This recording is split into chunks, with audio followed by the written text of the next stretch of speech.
Hi there guys, Ken here, your Thrifty Apprentice, and welcome back to another Thrifty review. Today we're taking a look at the Prismacolor Premier 12 count watercolor pencil set. First off, let me start off by saying that any and everything that you hear in this review will be totally my opinion based on my opportunities that I've had to use the pencils and my experimentation with them. So let's just jump right into these. They come in really nice tin, actually. It's pretty sturdy. What you would expect from Prismacolor, the way they package their tins.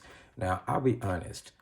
Before I jump into this, I watched a couple of reviews on this set before I ordered it, and the honest to God truth is, it was pretty mixed. I got lotion on my hands, and it's getting on that desk. So it was pretty mixed reviews out there about the pencils. I know that I like the Prismacolor regular color pencil, so I said, well, you know what, I'm gonna give them a try. So instead of ordering the largest set, which I think the largest set I saw was a 36 count. If they're larger sets, I'm not sure of them. If you guys know, please link them in the comment section. So I decided to order the 12 because I figured it would be a pretty well-rounded selection of colors. And it would give me a pretty good general idea of what the other pencils may be like. So again, they come in this really nice tin. It says Prismacolor Premier, water soluble, aquarelle, 12 count watercolor colored pencils. It says the same thing here in French. There's a really nice drawing of the guy on the surfboard, and I think I've seen that before. Maybe I have, maybe. Is on the watercolor pencils. It was the other 10 I was looking at. And of course, there's some pencils here. You flip it over on the back. Prismacolor Premier, watercolor colored pencils. Use wet or dry for varying effects. Artist quality colored pencils for artist quality colored pencils for every level of expertise. High quality pigments for rich color saturation. It says the same thing in a different language. There's a color swatch of the 12 colors, and then the color numbers for, I guess, open stock ordering. Artwork illustrated with watercolor colored pencils by Morgan Davison. So that's who did the artwork on the front. Very nice job, Morgan. Very, very nice job. Then it gives some other information, as you know, that the tin is made in China. Colored pencils are made in Mexico. They conform to the ASTM D4236 regulation. 2018 Noel Office Brands, product of Noel Office Brands. So I guess that's who distributes it, Noel Brands. It does not contain rainforest wood. So SKU number, then the Prismacolor website. So that's pretty much the 10 straightforward. I really did just literally read everything that was on it. Let's pop it open and get the pencils out here. So the pencils are wood, literally. They did not tint or paint the barrels of the pencils, which, you know, I think kind of has for a nice effect. It kind of distinguishes the colored pencils, which typically have a full colored barrel, supposedly matching the color, whereas these are just the wood. So it's a standard round barrel, so they will roll. They are not capped, and I was able to see that most of the pencils were pretty centered, or seemed to be pretty centered anyway, from this end of the barrel. Now, they did have a sort of strange look here. Each one of the pencils have this little line going down it, almost as if though the wood should split there. Maybe that's where the pencil was joined together, and because they have like the clear coating on it, you can see it. I'm not exactly sure. But the pencils are very stable. Make no mistake, the pencils are very stable, very easy and nice to hold. Says Prismacolor watercolor. Then it gives the color number and then the color name. So unlike a lot of other pencils, especially a lot of other budget pencils, these do contain a name. There is no light, fast, or pigment information, which you typically don't get pigment information on colored pencils, but at least light, fast information. There is no light, fast information listed on the pencil or on the package. And the name that they gave each of the colors are like these cutesy little names. They didn't stick to the traditional names for the colors, but as I kind of look at them and talk about them, I'll kind of try to stick to whatever color I think is the closest to, right? So that's the barrel, pretty straightforward. Comes in this little tray, which is removable, so you can take the pencils out. If I can get this out here. The tray actually it's kind of sturdy. You know, it's not as thin as some other trays I've felt before. And you can use that tin for something else if you want to. If you want to put the pencils maybe out on your desk to paint with on a regular basis or what have you. So that's what the packaging and the pencils look like. You know, small set. So I decided I'd give them a whim and a whirl. And this is what I came up with, and this is what I think. So let's start out by looking at the swatching. So I didn't do a big swatch. I just did a swatch sheet that was big enough to fit inside the top of my tin, because that's kind of how I'm doing my pencils now. Pretty bright saturated colors. For what it's worth, they were very pigmented, watered down. They're pigmented when they're layered on top of each other. Now the yellow ochre as well as the spring green had sort of funny textures to them. I don't know what that was all about, but the consistency overall was pretty standard across the way the pencils flowed. So the lid is super, super soft, right? So I was blown away about how soft the lid is. In a lot of ways, that's really, really good because it helps you lay down a lot of pigment as you're painting with the pencils, especially on like hot press paper or card stock if you are a card maker. And on the other hand, the media does wear down really fast when the lid is super soft like that. So, you know, there's something to think about when you're getting these pencils. But for all intents and purposes, they are really soft, and I love that aspect of them. So here I did a couple of tests on the pencils after I swatched them out before I jumped into some paintings with them. So the opacity test is, you know, pretty straightforward for a watercolor pencil. You can see a little sediment on top of the black line, but it's not a lot.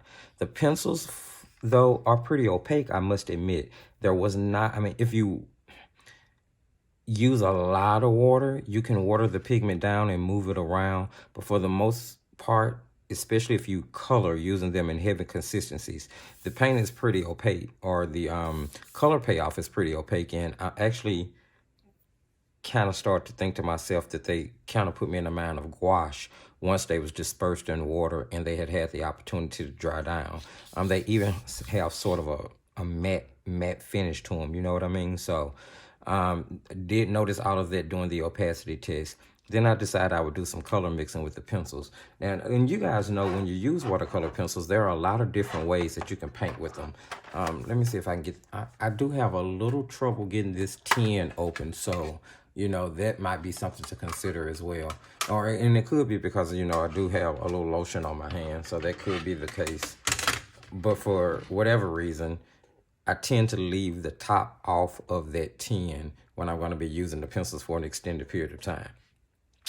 So as I was saying, I did some color mixing with the pencils. Here I was using the crimson, which is pretty much that color. They have carmine red in the set. So you have the crimson here and the carmine red. I use those two reds in different color mixtures. So here you have the crimson and the Copenhagen, which is more of a phthalo blue maybe. If I had to just, it really puts me more in the mind of like a phthalo blue. Mixing those together, I got a pretty deep saturated purple. So after that mix, I start to think maybe it leans more towards like a Prussian blue. So somewhere between phthalo and Prussian. But, you know, I don't have anything to really reference it to. I'm just really kind of guessing based on the little experience that I have. So here we have the mixture of the sunburst yellow, which is more like a lemon yellow, and the Copenhagen, which gives me a really earthy kind of dark green. And then here we get a rich orange from mixing the crimson and the sunburst, which is crimson and lemon basically. Here the carmine stands alone. Then I mix the carmine with the lemon yellow, got a really bright and beautiful orange, which is different from the orange that's actually in the set. all of the color mixtures were different from what was actually in the set. Although those greens are a bit similar, they're not exactly the same. And then here there's a mixture of the Carmine and the Copenhagen in order to get a more, bright purple than the original mix of Crimson and Copenhagen. I was trying to mix a brown here. I don't know. I got sort of a greenish, brownish mixture with the Copenhagen and the orange. It didn't really turn out too satisfactory. And then trying to mix a gray black, I used a crimson and the dark green in the set, and got more of a, I got sort of a blacky brown. It's got a red undertone to it because of the crimson. So I was still able to get some darker earth tones that wasn't too bad. Now, they did not react well to salt, in my opinion. I laid down the color, then I took a lot of water and really just washed that color around and dropped some salt into it. And I don't think the reaction was very well. And this is one of the first products in a while that I've run across that doesn't have that good of a reaction to salt. And then, of course, I did a smudge test. And the pencils will smudge just a little bit in dry form. But, of course, once they're wet and they've dried, they won't smudge. But they will reconstitute. So, especially those non-staining colors. So that's something to consider as well. So then I decided I'd do a couple of paintings with it. First, I just did sort of a little practice painting here where I was doing a few fruits on the same page. I was trying to use up some older watercolor paper that I have. That's why all of this, I think all of this is done on like Artist Loft Essential, not Essentials, but Artist Loft Fundamental. I think it's maybe like 90-pound paper. It was $5. It was really cheap paper. So I did some blueberries, some cherries, and a banana here. I think they came out well. I love the color saturation. And again, the pencils are really, really soft, so they were easy to work with. They were fun to work with. I really did. And I had a lot of fun doing this one. The first layer was dispersed in water, and then the second layer, I actually used the pencils in just a regular color pencil form. And they didn't smudge. They really aren't smudging, if the truth be told, at this particular point. And this painting is a couple of weeks old, so they will layer on top of each other well, both wet and dry. I was able to get some highlights in. And of course, if you cover your whole image, you can use gouache or like a white gel pen if you needed to. But I left the highlights out in each of these. And yeah, turned out pretty well. And this was sort of a layering test with the wet and dry. And they got a check mark in that department, definitely. So then the next thing I did was this card, which I do believe is a demo up on the channel if you guys want to go check that out. I was making reference in that video to how soft the pencils were. And I've only sharpened these pencils once since I started using them. So although the lid is soft, and especially your more sized paper is going to pick up much more of the pigment, still I've done a little bit with them without having to do much sharpening. They do sharpen pretty well. I'm not sure if I mentioned that earlier. They don't sharpen too even.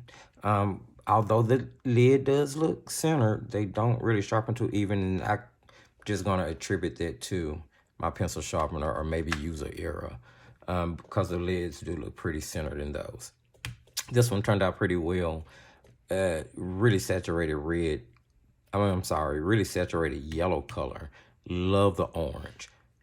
I just had fun. I had fun with this. I was able to use a splatter effect with it. I did use the pencils in sort of a palette form where I took my water brush and just picked up paint from the lid and used it to paint with for different projects. So they work well around for that. I would not suggest actually dipping the lid in water because this wood barrel, that may get wet and cause the wood to crack, but you can paint with it from your brush. And if you do dip it in water, be very, very careful and only dip the lid. Make sure you don't get any of that barrel in it. So they'll work well in that aspect here. Just the color saturation is what I was testing. I went back in again with the pencils, using them in colored pencil form in order to add some more detail. So yeah, I didn't see any problems with the pencils. Actually, up at this. I like the pencils. I'm just going to call it out for what it is. I like the pencils. I'm going to show you these last couple of paintings that I did here. I was just trying to do some landscape practice, and I decided to do some little miniature landscapes, and they're sunsets. So the black is so opaque. That black is pretty. I love the black. I love that black pencil. And here I use the brown. And this is some color mixing going on in the background. The pencils are good. You know, let me just tell you how it is. At the end of the day, I mean, there are going to be some reviews out there. There are going to be some opinions out there that you hear that are going to say, you know, that they don't like the pencils. And, you know, that's their experience, and you know I can't fault them for that at all. But in my experience, the pencils are really, really, really, really, really, really super good. And they come in sets of 12, 24, and 36, if I'm not mistaken. I sourced mine from Amazon, and I do believe, let me just check to make sure.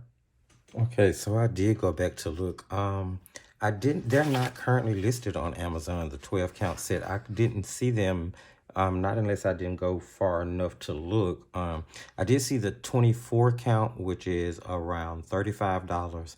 I saw the 36 count, which is around $43, $44. I originally paid somewhere around 20 bucks for these, if I'm not mistaken. I'm going to do my best to link what I can find, or where I can find, or where you can find them at if you're interested in them, in the video description. Of course, you can always just Google it. But I do recommend the pencils. I definitely recommend the pencils for beginners. I really recommend the pencils for artists of all levels, especially if you are a gouache fan. If you like using gouache, or you like more opaque colors, I think this will be a really good set. For beginners, I can see it working. Especially if you're a beginner watercolor pencil user, I think the color payoff and the saturation for the price of the pencils, and the fact that they have a pretty well-known name on them. Now, Prismacolor has had some trouble in the past with the quality, surrounding the questioning of the quality of their pencils. But I don't see anything wrong with these at all. At all. Yeah, I like them. So yeah, I recommend them, guys. I'm going to try to link up some places where you can find them. And if you want them, go get them. If you've already used them, don't hesitate to jump in the comment section and let me know what you think of them. What was your experience? But from my experience with I did like 4 paintings with them, and I'm working on a 5th one here. I like them. I really, really do. I'm probably going to leave them out on my desk for a while and continue to use them. I really like them. I may think about investing in the full 36 set if it's the biggest range, because I would really like to test the other colors and see, you know, how they perform and how they stack up. Although I know this is probably a really good representation, because, you know, the smaller sets are pretty more well-rounded. So, yeah. If you like anything that you heard in this video, or found the information informative or helpful, don't forget to give the video a thumbs up. Go ahead and subscribe to the channel and hit that bell so you'll get notifications when new content goes up. Head on over to the Thrifty Apprentice Facebook page and follow us there. It's also on Instagram. And don't forget that you can share your work with us on Facebook. Share the video. Remember that sharing is caring. Likes and sharing are going to help the algorithm and help the channel grow. And as I tell you at the end of every single video, just keep painting.